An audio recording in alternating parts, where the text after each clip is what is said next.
Om Sai Ram to all lovely devotees of Shirdi Sai Baba. Welcome to my channel Science Will. I am Hital here. बाबा के श्री चरणों में शत नमन करते हुए आज के वीडियो की शुरुआत करते हैं. Thank you so much to all for subscribing my channel. Thank you, love you. Om Sai Ram. Yes, आज एक पर्टिकुलर टॉपिक के ऊपर मैं डिस्कस करूँगी और वो टॉपिक है जब आपकी फैमिली, आज जैसे आपने कई बार ये मैसेज पढ़ा भी होगा या फिर कहीं ना कहीं से आपको रिसीव हुआ भी होगा कि बाबा का वर्ड टू वर्ड मैं नहीं बोलती हूँ, मैं उसका कंक्लूजन बोल देती हूँ. ठीक है, कि बाबा जैसे कई बार ये मैसेज हमें रिसीव होता है ना कि जब भक्त कोई एक घर में अगर कोई एक बंदा भी है या फिर कोई एक भक्त भी है जो बाबा को मानता है या फिर एक डिवोटी है बाबा का, तो बाबा उसके पूरे परिवार की रक्षा किस तरह से करते हैं या फिर पूरे परिवार को किस तरह से अगर सुरक्षा देनी है तो किस तरह से देते हैं और अगर उसको हेल्प की ज़रूरत है तो किस तरह से प्रोवाइड करते हैं, उसके बारे में आज बात करते हैं. ठीक है, तो यही है, मैं हमेशा ऐसा बोलती हूँ कि मैं अपनी चैनल पे जो एक्सपीरियंसेस हैं वही शेयर करूँगी. ठीक है, क्योंकि बहुत सारे एक्सपीरियंसेस बाबा देते हैं और मैं चाहती हूँ कि ये हर साइड डिवोटीज़ के पास पहुँचे, ताकि जब कभी भी लाइफ में ऐसी कोई सिचुएशन आए ना, जब आप कहीं पे स्टक कर जाओ, तो आपको at least back of the mind ये हो, आपका विश्वास बना रहे बाबा के ऊपर कि नहीं, बाबा हैं तो हम इससे बाहर आ ही जाएंगे या फिर बाबा कुछ ना कुछ तो ज़रूर करेंगे. ओके, और ये विश्वास रखिए, बाबा करते ही करते हैं, कोई ना कोई लीला ज़रूर करते हैं. इसीलिए वो बाद में फिर बाबा इस तरह से इन्वॉल्व होते हैं ये चीज़ों में या फिर इस तरह से सब करते हैं कि वो बाद में फिर बाबा की लीला बन जाती है. Okay, so now let's come to the point. Okay, तो ये है मेरे फैमिली मेम्बर्स के बारे में. जैसे मेरी बुआ, सबसे बड़ी बुआ जो है उनके बारे में, फिर उनके बाद मेरे फूफा जी, उन्हीं के हस्बैंड, वही बुआ के हस्बैंड मेरे फूफा जी के, फिर मेरी एक चाची है उनकी बात, और मेरे सबसे छोटे फूफा जी जो हैं उनकी बात. तो ये चार जो फैमिली मेम्बर्स हैं हमारे, उनका जब डिपार्चर हुआ, उनका जब देहांत हुआ, तब बाबा ने किस तरह से लीला की और किस तरह से उनको उनकी आगे गति करवाई, वो मैं आपके साथ शेयर करती हूँ. तो मैं ये 4 लीलाएं, जो 4 जिनके बारे में मैंने आपको बताया, मैं इसके ऊपर 4 इंडिपेंडेंट वीडियोस बना दूंगी. ठीक है, तो सबसे पहले आज बात करते हैं मेरी जो सबसे पहली बड़ी बुआ है, सबसे बड़ी जो बुआ है उनके बारे में. तो शी वॉज 82 ईयर्स ओल्ड, और जब उनका लास्ट टाइम चल रहा था, तब ये था कि एज की वजह से और उनको कुछ पैरालिटिक अटैक आ गया था, तो उसकी वजह से वो पूरा बेड पे थी. ओके, और हम सभी बस यही दुआ कर रहे थे, मतलब जो भी उनको देखने जाता था, मैंने भी देखा था, लेकिन मैं सिर्फ एक ही बार उनको मिलने के लिए गई थी उस टाइम पे.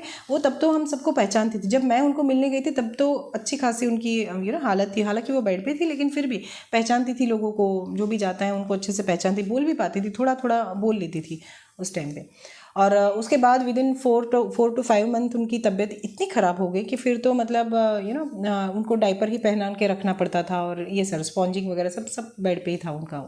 राइट, तो जब उनका लास्ट रिचुअल आया, मतलब हर कोई, जो मेरी बुआ के जो भी बच्चे हैं, वो जब भी देखते ना, तो मतलब डेली बात होती थी, हम लोग डेली टच कांटेक्ट में थे, सॉरी.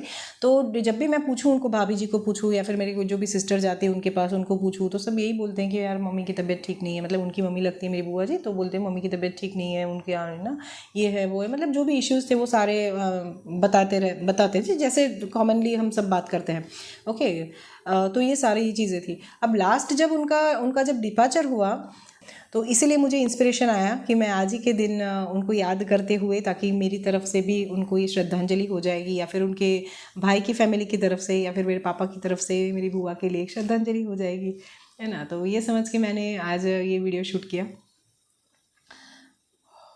ओके, तो अब उनके टाइम पे बाबा ने, मतलब उनका जब जब उनका देहांत होना था, तब बाबा ने किस तरह से लीला की वो बताती हूँ. तो वो काफ़ी परेशान होती थी लास्ट में, तो मतलब जो लास्ट के 3 डेज़ है ना, वो इतनी परेशान हुई. फिर फाइनली मेरी जो सिस्टर हैं, बुआ की जो बेटी है, उन्होंने मुझे कॉल किया. शाम का टाइम था, मुझे आज भी याद है, मैं टेरेस पे वॉक कर रही थी और 5:21 हुए थे, और उनका मुझे कॉल आया, और मुझे रोते रोते उन्होंने बोला मुझे कि हेतल, अब ना बाबा से प्रेयर कर कि माँ को ना बाबा ले ले, क्योंकि अब वो ना वो खाना खा सकती थी, ना वो पानी पी सकती थी, कुछ भी नहीं था. बस आसमान में, जैसे फ्लोरिंग देख रही, सॉरी फ्लोरिंग नहीं, लेकिन सीलिंग देख रही थी, है ना. बस यही था, और कुछ भी रिस्पॉन्स नहीं, बॉडी में कुछ भी नहीं, बस ऐसे जैसे बोलते हैं ना, जैसे जिंदा लाश जैसे, बस वही था, सिर्फ सांसें चल रही थी, बाकी कुछ भी नहीं था. इन्होंने डॉक्टर्स को भी बुलाया, और डॉक्टर ने भी यही बोला कि अब बस बाबा, मतलब भगवान से प्रेयर कीजिए कि इनको ना मुक्ति दे दे, इस तरह से.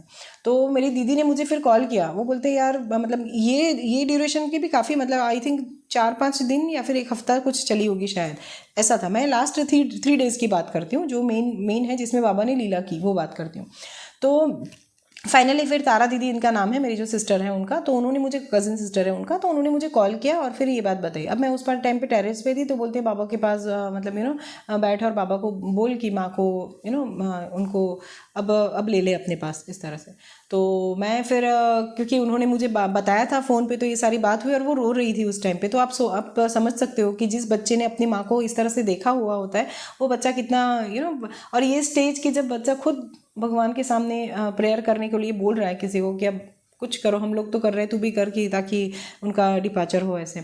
तो मैं उस टाइम पे मुझे तो बस, मैं तो हमेशा ऐसा करती हूँ, मुझे अगर कोई भी साईं डिवोटी अगर कुछ बोलता है ना, तो मैं बस बाबा के सामने बैठ जाती हूँ।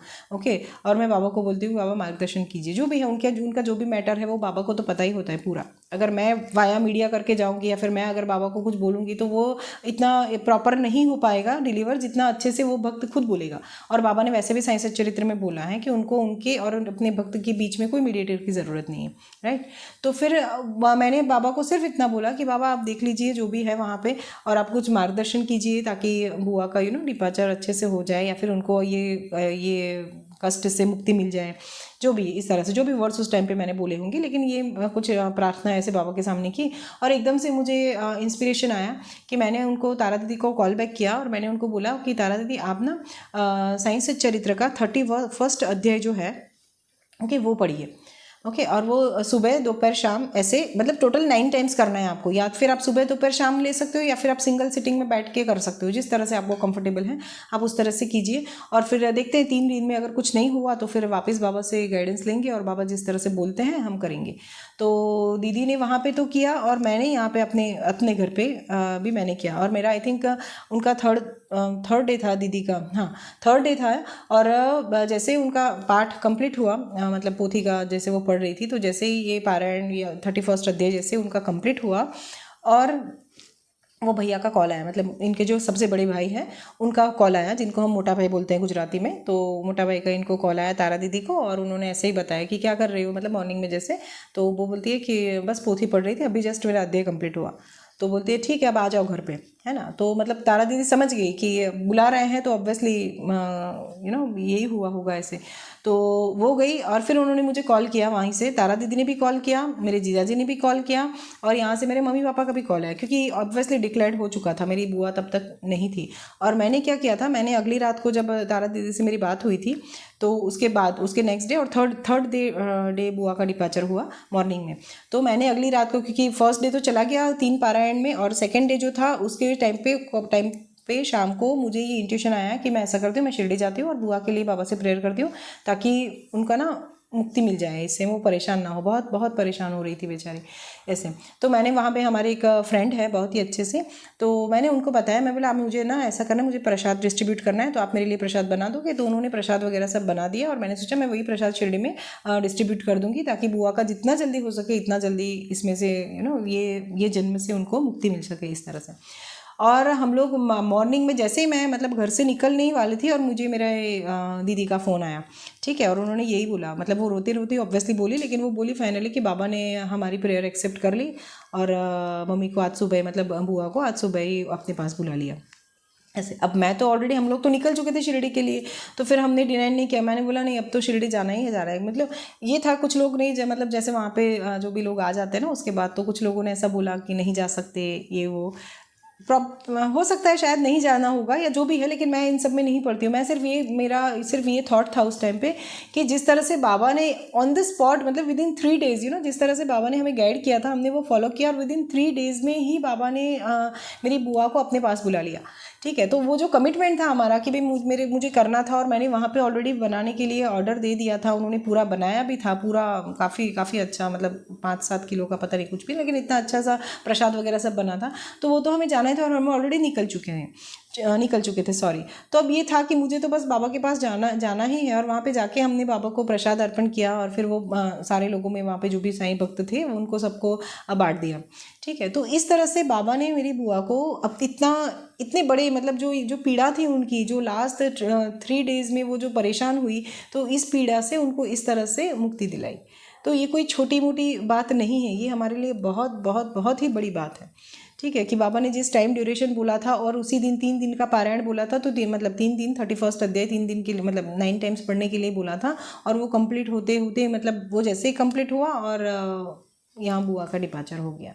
तो अब सोचिए कि बाबा कितना ध्यान रखते हैं अपने भक्तों का, है ना। हालांकि मेरी बुआ ने कभी बाबा की भक्ति नहीं की होगी, क्योंकि मुझे जहाँ तक पता है नहीं की होगी। हाँ, वो बाबा को प्रणाम कर लेती थी ये सब, लेकिन ये था उन्होंने उनको उनके जो भी इष्ट रहे होंगे, मुझे नहीं पता बुआ के इष्ट कौन थे, है ना, या फिर वो किनको मानती थी ऐसा। लेकिन जो भी था, जैसे बाबा हमेशा बोलते हैं ना कि मैं अपने भक्तों के फैमिली मेम्बर्स की भी रक्षा करता हूँ या फिर उनको भी मदद करता हूँ, तो ये बात इस एग्जाम्पल से सेट हो गई कि जो बाबा बोलते हैं वो होता ही होता है, चाहे वो भक्त माने या ना माने, है ना। मतलब भक्त तो नहीं, लेकिन भक्त के रिलेटिव मानते हैं या नहीं मानते हैं, उससे कोई फ़र्क नहीं पड़ता। बाबा जब इन्वॉल्व होते हैं ना, तो वो सिर्फ अपने भक्त की सच्ची पुकार से या फिर अपने भक्त का, बाबा के जो भक्त होते हैं ना, जो उनको जिस भावना से पुकारते हैं ना, उसका रिस्पॉन्स करते हैं। ओके, तो ये था आज की वीडियो में। तो ये बहुत ही बड़ी लीला है हमारे लिए। मेरी बुआ के डिपार्चर के टाइम बाबा ने किस तरह से ये सब किया और किस तरह से क्या हुआ, ये अब मैंने आपको बताया। आप भी इससे इंस्पिरेशन लीजिए, और जब भी आप फ्री हो या फिर जब भी आप ये वीडियो सुनो, तो आप खुद ना ये सब विजुलाइज कीजिए कि कैसी परिस्थिति रही होगी, है ना, मेरी बुआ के घर पे या फिर वहाँ पे हम सबका मेंटल स्टेट क्या होगा, और इस टाइम पे बाबा ने किस तरह से हेल्प की, ताकि ये जो एक्सपीरियंसेस होते हैं ना डिवोटीज़ के, किसी के भी, जिसके भी मैं ज़्यादातर तो अपने एक्सपीरियंसेस ही शेयर करती हूँ, लेकिन अगर बाकी के डिवोटीज़ के भी जब एक्सपीरियंस शेयर करती हूँ या फिर किसी के भी एक्सपीरियंस हम सुनते हैं, मैं पर्सनली ऐसा करती हूँ कि मैं हमेशा ये सोचती हूँ कि बाबा कितना ध्यान रखता है ना। तो अब इसके आगे कुछ है क्या, मतलब ऐसे कि हम लोगों के ना, मतलब मेरा ये माइंडसेट ऐसा हो चुका है कि हम लोगों को खुश करने के लिए कितना सब करते हैं, ठीक है, फिर भी ना कोई किसी ना किसी चीज़ के लिए अपसेट ही रहता है, पता नहीं क्या मतलब हो जाता है ये रिलेशंस में, है ना।